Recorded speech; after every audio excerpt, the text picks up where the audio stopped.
2 ঘন্টার জন্য সময় পেয়েছি নৌকা থেকে। 8 জন মিলে এসেছি। এই 8 জনকে নৌকাতে একত্রিত হতে হবে এবং 2 ঘন্টার মধ্যে চলে যেতে হবে। 2 ঘন্টা অলরেডি আমাদের বেড়ানো শেষ, কিন্তু মনে হয় এই জায়গার সৌন্দর্য আমরা 10%ও দেখে শেষ করতে পারি নাই। এখন কিন্তু পানি তেমনটা নাই, তারপরেও দেখেন লোকের কোনো কমতি নাই এবং সবাই কিন্তু নিজ নিজ দায়িত্বে আনন্দ উপভোগ করছে এবং এতটাই আনন্দ পাচ্ছে যে আপনারা দেখতে পাচ্ছেন যে যার মতো গোসল করছে, কেউ সাদা পাথরের যে সৌন্দর্য সেগুলো অনুভব করছে এবং বাহিরে বড় বড় আমাদের পাশেই বড় বড় যে পাহাড় সেগুলোর দৃশ্য ধারণ করছে, কেউ ছবি তুলছে, কেউ ভিডিও করছে, কেউ বা গোসল করছে, যে যার মতো আনন্দ করছে। তবে এই 2 ঘন্টা আমার মনে হয় অনেক কম সময়। আর আমরা যেহেতু দলবদ্ধ হয়ে 8 জন করে নৌকাতে এসেছি, তাই আমাদের যেতেই হবে। আর যদি না যাই তাহলে সঠিক সময় যেতে পারবো না এবং সেই নৌকাটাকেও পাবো না। তাই 2 ঘন্টা অলরেডি শেষ হয়ে গেছে, জানি না নৌকা পাবো কিনা। যদি না পাই তাহলে তো সাথীও যাওয়া যাবে না। একটা নদী, গোটা নদী পার হয়ে কিন্তু আমাদের আসা হয়েছে। হয়তো আর একজনকে আমি হারিয়ে ফেলেছি, জানি না কোথায়। আমি যদি একাই হারিয়ে যাই, এখানে নেটওয়ার্কের মোটামুটি প্রবলেম বাংলালিংকে, তবে গ্রামীণে ঠিক আছে। তবে খিদে লেগে গেছে। আমরা আসার সময় একটু ভাত খেয়েছিলাম 300 টাকা, 3 ধরনের ভর্তা দিয়ে 300 টাকা বিল হয়েছে, কিন্তু পেট ভরে নাই আমার।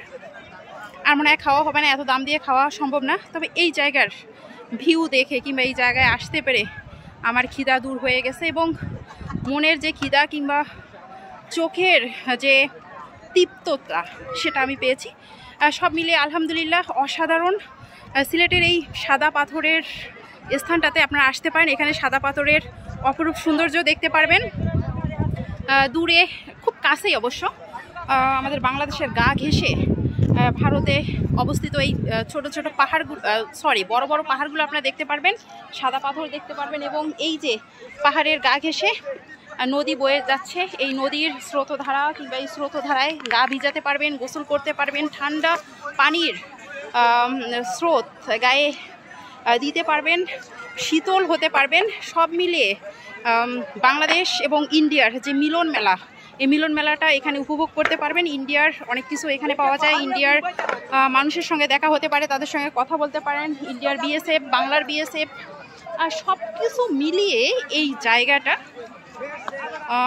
অসাধারণ, অনেক সুন্দর, অনেক সুন্দর, অনেক সুন্দর, ভালো লাগছে। আপনারা আসতে পারেন।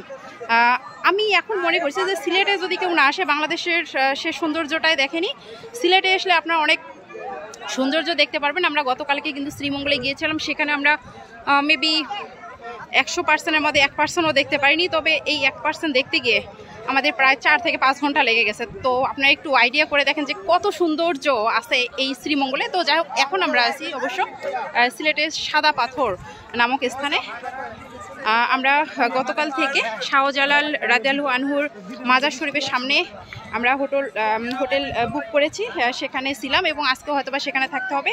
আগামীকালকে আরেকটা জায়গায় যাব, আপনাদেরকে অবশ্যই নিয়ে যাব। তো এই জায়গাটা 2 ঘন্টা ধরে ঘুরলাম, 2 ঘন্টায় ঘোরা হয়নি। যদি 4 ঘন্টা হতো কিংবা 5 ঘন্টা হতো ভালো হতো। তো সব মিলে এখন চলে যাচ্ছি, জানি না নৌকা পাবো কিনা। আল্লাহ হাফেজ।